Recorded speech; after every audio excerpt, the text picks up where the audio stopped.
All right. So I saw the Reddit thread about the GameStop employee horror stories. So I posted on there two stories. I'll probably tell them in video form here. So don't go looking for them. They're really short summaries of what happened. But I thought of a third story that's actually more like it pisses me off. And I've told this one on stream. I probably told it the day it happened because I streamed at the time. Uh, I worked, just for some backstory, I worked at GameStop for 9 years. I never became a manager. It was always sort of a just a little bit of a like side money thing for me while I was in school, while I was in high school, and while I was streaming after college. It worked really well with streaming. The fact that, the benefits, the cheap games. I'll get into the benefits of GameStop in another video. I want to have like a series where I talk about GameStop because a lot of people give GameStop a lot of shit, but I really don't have any problems with them. However, it's a retail store, so you're bound to run across some terrible things that are going to happen to you. Um, so yeah, let's get into the story. This happened year 8 or 9. It was one of the last 2 years, so I really wasn't having it anymore there. I was never the nice employee.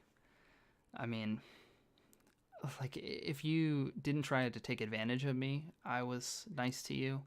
But there are definitely occasions where people try and take advantage of you or get discounts out of you and stuff like that. So that always pissed me off, and I never budged on shit like that. Just play by the rules. Okay, so that sort of ties into the story. So I'm working a morning with a manager, and kid comes in, maybe 17 to 20 years old. I don't know how old he is, but he came in. There's nothing wrong with him. Like, he seemed completely normal, independent human, and he came in, picked out a game, went up to the register, and I was the one that rang him up, of course, and I tell him the price, and he didn't have enough money.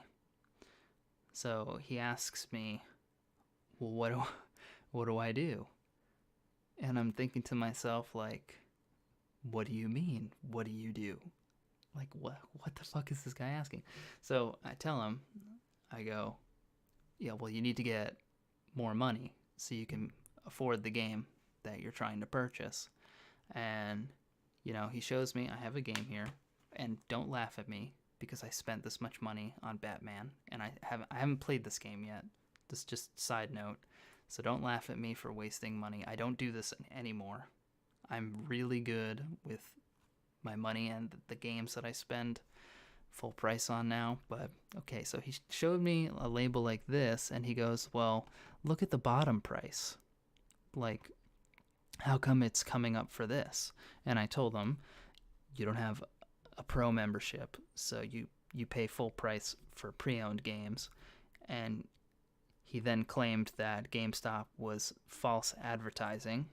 And I told him, I was like, hey, that's a good point.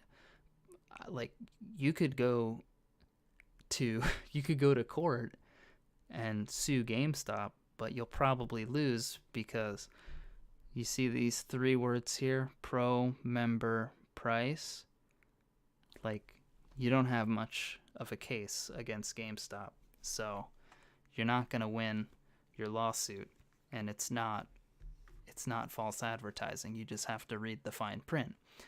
So he just wasn't having it. I don't remember the specifics past that point. I know that he wanted to claim that it was false advertisement, and I pointed that out to him. But it's been a while since I've worked there, so I don't remember exactly how the exchange goes, but he basically we kind of argue back and forth. And I tell him, it's like, listen, man, I'll keep the game here all day. Just go home, get more money so you can afford the game. He was off like $5. You know, sure, I could have given him a discount, but why? Why would I give him a discount? The price wasn't wrong on the game. I always gave a discount if the price was wrong on the game. I didn't do anything wrong to him. It was a totally normal situation, and he just wanted the game for cheaper just because he just so happened to not have enough money in his pocket.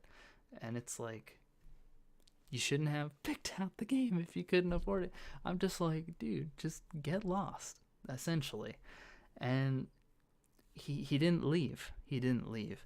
And, oh man, at this point, we're like 5 minutes into this whole thing. 5 minutes is a pretty long time for, like buying a video game. But he eventually, like, here's the register. He, like, walks over there and just stands there and is just looking at me and the guy I'm working with, the manager, and he's just, like, pouting. He doesn't know what to do. He doesn't understand that he needs more money, and I'm not selling the game to him. And the most frustrating thing, like, this was pretty damn infuriating. Like, I wanted to smack this kid across the face so hard. Would never do that, but man, if I ever wanted to punch someone at work, it was because of this kid. But the guy I was working with, he asks him, do you have any family in the military? And he said yes. And I know he's full of shit. I don't know for a fact, but I know. I could just tell. He had to be full of shit. He had to be full of shit. And military gets 5-10%. I don't know what it was. But he got his game because my manager gave him an out. And I was like, no, he won. You're encouraging him to be stupid. What's your problem? I said that after he left, but it's just like, still to this day, it pisses me off. Like, this fucking moron came in and wanted to buy something he couldn't afford, protested, and then the guy I'm working with helped him. And I'm just like, dude, what is wrong with everyone? So that's my story. He got away with being a piece of shit and being stupid, and he got his fucking stupid game for cheap. And yeah, that's my most frustrating story that I can remember. I've got good stories, I've got bad stories. Hopefully you liked it. I got plenty of them from GameStop. But yeah, thanks for listening.